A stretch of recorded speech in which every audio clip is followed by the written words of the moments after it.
Hi, welcome to the Get Results television show, the show that teaches you how to get results both personally and professionally. I'm Jean Oursler, the Results Queen, and I'm also your host. Today, we are talking to Tracy Fink. She is the you're the director of the Executive Women Forum from Cone Resnick. I've got to make sure we get her title right. So, say hi, Tracy. Hi, Jean. Thanks for having me. Thanks so much for being on the television show today. We're so excited to have you. Now, today we're going to talk about emotional intelligence for leaders. Is that correct, Tracy? Yes, it is. Awesome. So I'm not sure if everyone knows what emotional intelligence is for leaders. So could you give a little definition before we get into the rest of the interview? Sure. So emotional intelligence is a little something that we have inside of us, but it's visible to other people. It's how we regulate and recognize our own emotions and how we recognize those in others in order to build relationships. So the components of emotional intelligence are things that we do on a regular basis, including self-awareness and empathy and self-regulation, how we monitor and manage our own emotions at work. Is it something that we can learn, or is it something we're just born with? No, actually, not like IQ, which is something that we're born with. EQ, which is a way that people talk about emotional intelligence, they talk about it in relation to IQ. EQ can be learned, can be practiced, can be improved, and can be developed. It's just, like everything, we need good role models for that kind of behavior. We need tools, we need instruction. So it is, in fact, something that we can develop over time, which is a good thing. So how do we develop EQ? So emotional intelligence is really developed by awareness. It's personal awareness, and it's also social awareness. And those are competencies that most leaders possess. So they have that personal awareness and how they regulate their own emotions. And they also have their personal competencies in how they view the world with themselves in it. But these social competencies is how are we developing and managing our relationships? And how do we know the behaviors in others? We get to know people's behaviors by working with them or seeing what pushes their buttons. How can we be aware of that? How can we empathize with them? How can we put ourselves in their place so that we can motivate them or get the results that we need as a leader? So then it's important. Is it important for all of us to do our emotional intelligence, or is it really important as a leader to do emotional intelligence? Well, the funny thing about emotional intelligence, some people who are not necessarily the leader of the group can be the emotional leader of the group. So, which is an interesting experience if you've ever been in a room where you can tell somebody's energy level. Like sometimes you walk into a room and you can tell the energy is really tense or lighthearted or uptight or, whatever, or emotional. If you have emotional intelligence and you're not necessarily the leader, there are ways to diffuse the situation that you can make the energy more palatable for others in the room. You can start by calming your own self, being aware of your own emotions and how this energy level is affecting you or how you don't let it affect you. You can also engage that person and say, hey, is everything okay? Or how are things going today? Or something innocuous that will just put things on a level playing field. You can also display or feel some kind of empathy, knowing that what you may know about a person, you can take that on yourself in a sense that you understand, you're putting yourself in somebody else's place. So that allows you to be a little bit more open-hearted and compassionate. And I think there's a place for that at work, and especially when we're dealing with other human beings. So was that your question? Remind me again what your question was. I think it was, can it be, how do leaders need to have this emotional intelligence? Yeah, I think also leaders do need to have emotional intelligence. An interesting statistic is that emotional intelligence is the number one predictor of professional success and personal excellence. Wow. Yeah, it's really, so I don't know, do you ever watch The Big Bang Theory? I do. I love The Big Bang Theory. Okay, so you know Sheldon. I love Sheldon. Right. So Sheldon is very bright, has very high IQ, but his emotional intelligence is lacking sometimes, and he can't always read people, and he doesn't understand that social sensitivity, and sometimes he gets in trouble with his relationships. But if you notice as you watch through the series that his girlfriend and his friends teach him how to be more empathetic and more compassionate, if you will, or just noticing other people's emotions. It's not only about him. And that enables him to be more successful. So I always think of the Big Bang Theory, that you can be highly successful in a technical realm, but you don't always have that ability of connection when you don't have emotional intelligence. So you said it's the number one predictor of success? Professional success, in terms of advancing your career. So then is there like a tool that I could go to assess my EQ? Yes, there is actually. There are several assessments that you can find online. I can't think of the names offhand, but they can help you assess your own emotional intelligence, the areas where you could use some development, and how to, some steps to put into place to build on those particular areas. So even if I score low on my emotional intelligence and it's a predictor of my success, I can actually change my EQ so that I can change my success? Yes. Okay. Yes. Yeah. Yeah. And I think that, if anybody's ever had a bad review, sometimes the feedback that we get is not necessarily about our technical abilities, but how we relate to others.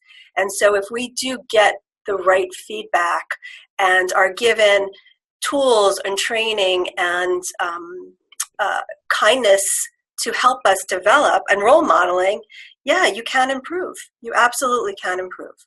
Now, are there some people who say, oh, this EQ stuff is just a bunch of malarkey? It's baloney. You don't really need it. Do you run into any people like that? Well, I haven't heard that recently because the scientific evidence supports the effectiveness of emotional intelligence as it relates to success.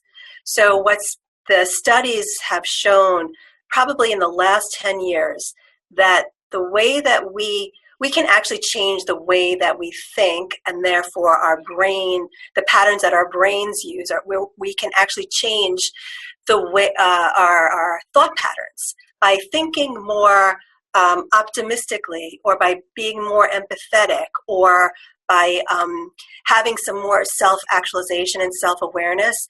Our old habits tend to die off, and these new habits caused by new ways of thinking become our neural pathways that are automatically, that become our reaction. That becomes the habit. The old habits kind of die away. So that science is fascinating, and it's been replicated in multiple studies. And I've seen it myself. That when I think differently, and that also comes with practice and awareness and this ability to forgive myself when I fall off the wagon and go back to my old habits. When I do think differently, my brain kind of goes that way. And I've seen some really remarkable positive results from my own career, from my marriage, from my relationship with my children, and all of the relationships, most of the relationships that I have. Even in dealing with someone like, I was telling the story, I had an issue with my car a couple of weeks ago. And the dealer gave me, I had to bring my car in for service, and the dealer gave me a loaner. And when I drove to work, everything was fine. And when I came back, I was driving home and I saw the flat tire light, the sensor went on. So I pulled into a gas station, and I got out to put some air in the tire, and I noticed there was a bubble in the tire on the loaner.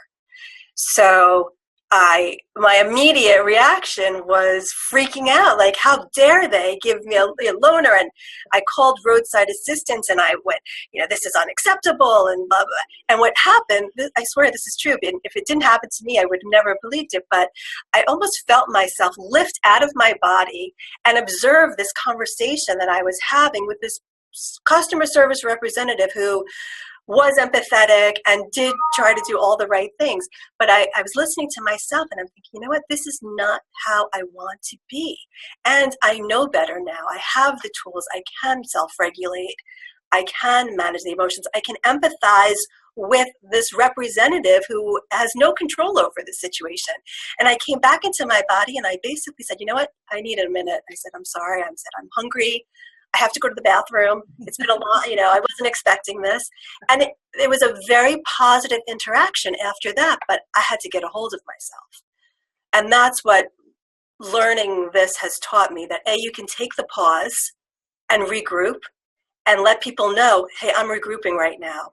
And it's okay. I need a minute. You give yourself a little time out. I need a minute to regroup because I feel myself going in a direction I don't want to go, which won't be effective for this for this interaction. Great story. All right. So then I have to ask this question. Yeah. It sounds like you've been teaching yourself emotional intelligence. What has your journey been in terms of emotional intelligence? So my journey started with mindfulness, and I think you can't talk about emotional intelligence without talking about mindfulness, because the two are intricately connected. Mindfulness is paying attention on purpose without judgment. And emotional intelligence is about self-awareness. The two are really closely tied together. So on my mindfulness journey of practicing mindfulness through meditation and through noticing my thoughts without judgment, I noticed that I was able to have more compassion for myself and compassion for others at work. And that led me to this path of emotional intelligence, because empathy is such a critical part of emotional intelligence, and it's also a very critical part of leadership. I don't think that you can be, in my opinion, and I think that others would stand by this, you can't be an effective leader if people don't feel cared for. And empathy really allows that component of care and concern and regard, and I hear you and I see you. So those are the things that have led me on this journey of emotional intelligence, because I started noticing in myself when I didn't manage my emotions or my behaviors, and the meditation or the mindfulness practice helped bring me back to a sense of, grounded awareness. Interesting. All right. So you have to say it one more time, because you said it too eloquently. Mindfulness is paying attention on purpose, without judgment. So it's paying attention on purpose without judgment. So, for example, we often associate mindfulness with breathing. Mm-hmm. And that's because we have access to our breath all the time, and that can kind of steady us and calm us. But you can mindfully do pretty much anything. So let's say you mindfully walk, okay? So you're paying attention to how your feet feel on the ground, how the air feels if you're walking outside, how the air feels on your body, how your clothing feels on your skin. But you're paying attention without judgment, in that you're not saying, I'm not doing this right, or I'm walking too slowly, or I'm not walking right. I'm just using that as an example. But that judgment piece, where we observe our thoughts, we tend to attach so much judgment instead of just noticing what we're thinking about. So, like, if we have a situation at work where we fail, we screw up something. If we start to pay attention to that self-talk, it really can be very enlightening as to how we judge ourselves, and that, I can't believe you screwed up. You're the worst person ever. You're a terrible employee. You're never going to get anywhere. Instead of noticing, okay, I screwed up. Done. That's interesting. Or, my thought, that's my thoughts. That's interesting. I'm noticing my thoughts that I screwed up, and I notice the thought I need to talk to my boss, but that's as far as I need to go. When we attach all of those judgments, that's what takes us to that path of, stress and anxiety and, not able to manage our emotions, because we go down this spiral, and then we get angry, and then we get fearful, and we get scared, and and all of those judgy kind of things that don't serve us and often are not true. And I think you and I have talked about this, Jean. Like sometimes we think things and we have to stop and say to ourselves, is this true? Would my best friend say this? So yeah, you really helped me with that as well. So I often say the roommate that lives inside your head is always not necessarily nice to you. Yes, but it's our own thoughts, because that, it's we let them not be nice to us. Mm-hmm. I like that saying, like, what would your best friend say to you? That's a great way of looking at it. Absolutely. Yeah.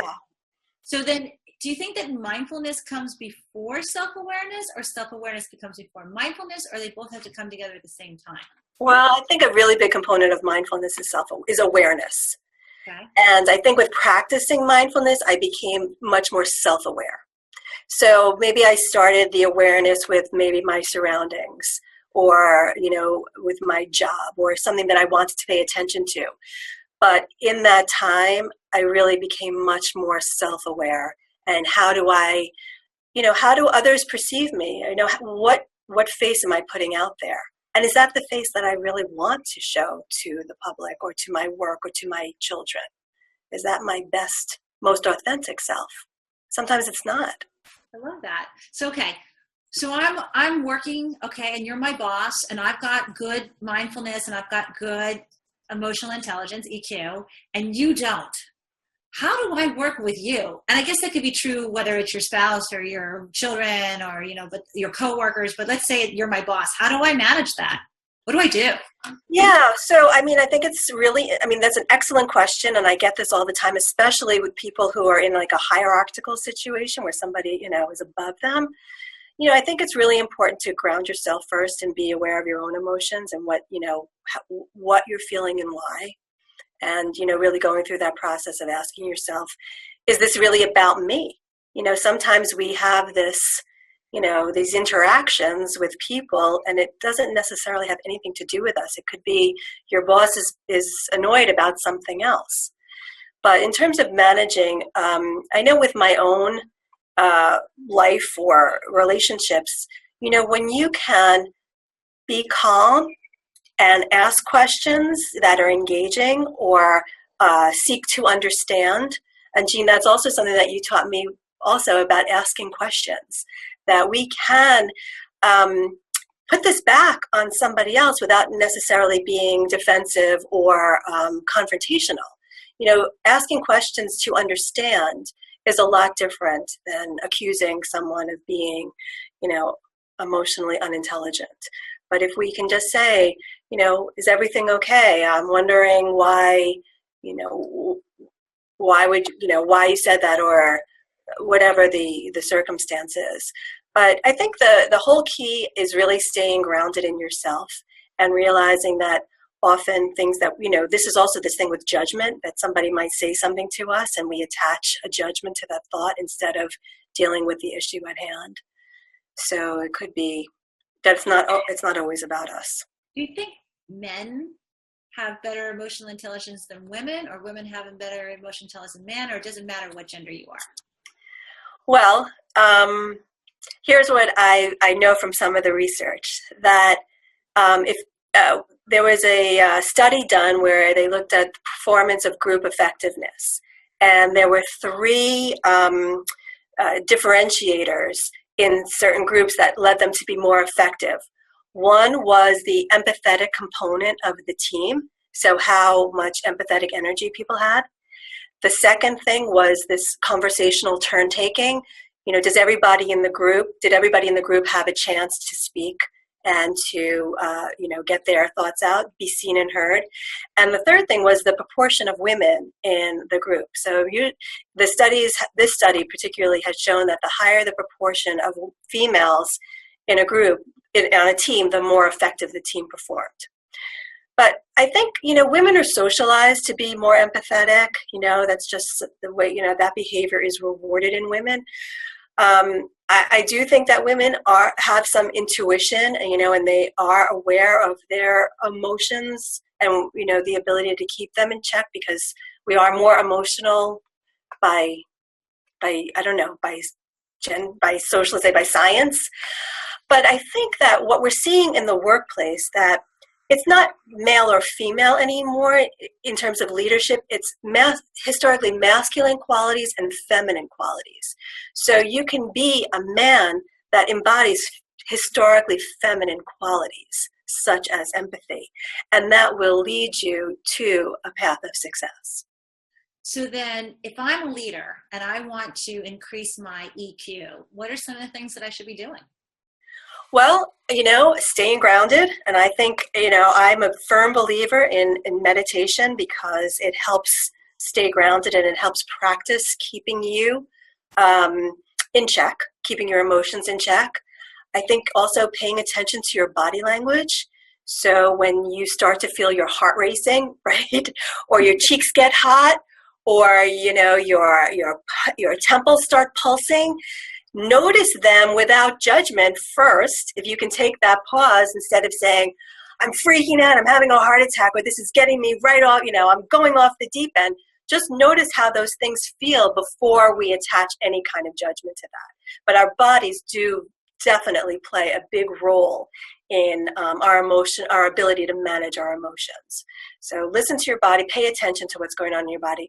I also think that being positive and reflecting that positivity also allows you to be more emotionally intelligent. It's staying on a course that will help you change your thoughts for the better. And also, we both know the whole thing about fake it till you make it, because even if you don't believe it and you smile, you end up starting to feel a little bit better, and you actually start believing it, and you actually start going down that path of positivity. I also think this whole thing about empathy, we can really practice putting ourselves in somebody else's position. And, you could start with someone who doesn't have such an emotional trigger to you, maybe someone who you come in contact with, your dental hygienist, or someone who you know but you don't know that well, someone that you see in the store. Maybe you just start by asking them, how are you today? How was your weekend? And you can start to feel what it feels like when you are empathetic, when you actually can understand or relate to something that they're going through. I mean, we all are fighting some kind of battle.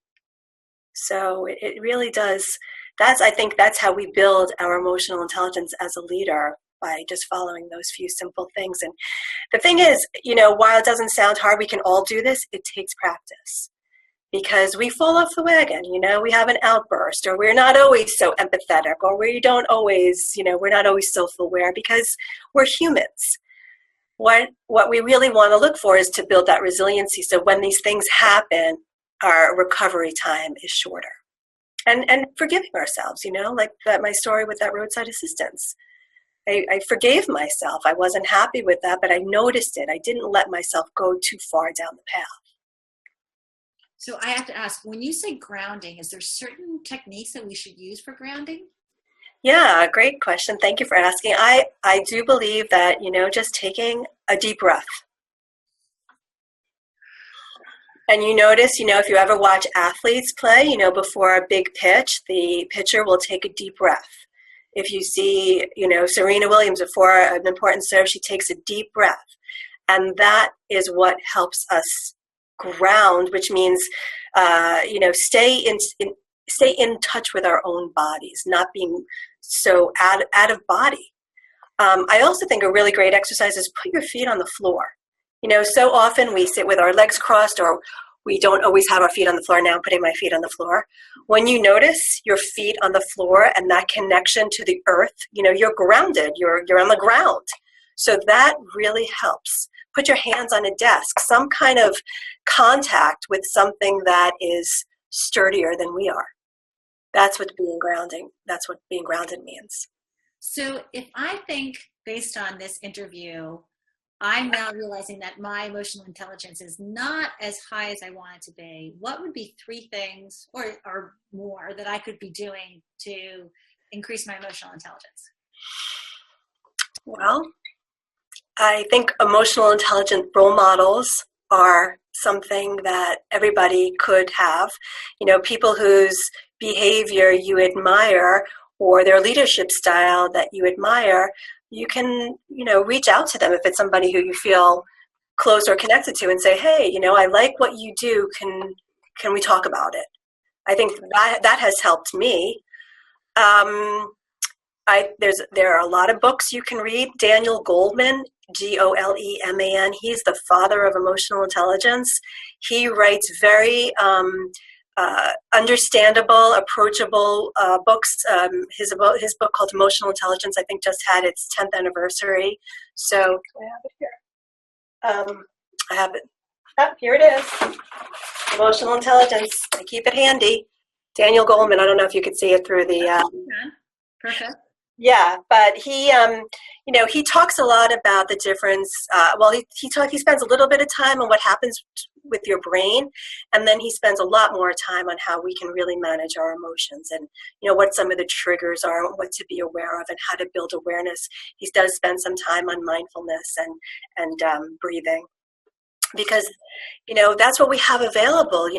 We can't always say to somebody, excuse me, let me go lay down on the couch and listen to music while I figure out how to deal with you. But we can take a subtle, deep breath and then, come back and say, okay, let's talk about this now. That's awesome. All right. So if I wanted to get in touch with you to learn more from you, how do I get in touch with you? How do I contact you? Well, I do post a lot of stuff on LinkedIn, especially about emotional intelligence. I'm really passionate about bringing emotional intelligence and mindfulness into the workplace. I think that not only is there a need for it, but there's an acceptance now because of the scientific research that has been made available. So connect with me on LinkedIn. I'm at Tracy Fink. You can also email me at Tracy, Tracy.Fink, Fink, at cohnresnick.com, COHNREZNICK. And I love to hear from you. I love to talk about it. And, what happens is we find little pockets in our organizations of people who are interested in this. And we kind of are able to build, you start small, and then this person tells so-and-so, and this person, and then you have a movement. And it's fun. It's great. Awesome. Do you have any last words of advice for us? Be kind to yourself. Be kind to yourself. Forgive yourself. It takes practice. If you fall off the wagon, begin again. And again and again and again and again and again. It sounds like there's a lot of falling off and a lot of getting back on. Yeah. Rolling, right? Yes, absolutely. But it makes you a better person at the end of the day, and it makes you more successful. And who wouldn't want to be more successful and get better results, right? Absolutely. And that's what it's all about. Awesome. So again, if you want to learn more about emotional intelligence in the workplace, you can link up with Tracy Fink through LinkedIn, or you can reach her through her email address, which is, go ahead, Tracy, one more time. Tracy.Fink at cohnresnick.com. You can also follow me on Twitter. I'm at TLFink, and I do post a lot of emotional intelligence and workplace movement, things that are happening in the workplace. So you are now officially starting on your emotional intelligence journey, and I really appreciate you, Tracy, helping us all kick that off. If you have any questions, you can certainly reach out to me, or you can reach out to our expert today, Tracy Fink, who is the director of the Executive Women's Forum at Cohn Resnick. With that, I'm going to say, Tracy, thank you so much for speaking with us today. It's been a great interview. Well, I really appreciate you, and thank you for giving me this platform to talk. And I always love talking to you, so thank you so much. I do too. And thank you to all of our viewers today for watching us on the Get Results television show. I look forward to seeing you next time. Take care.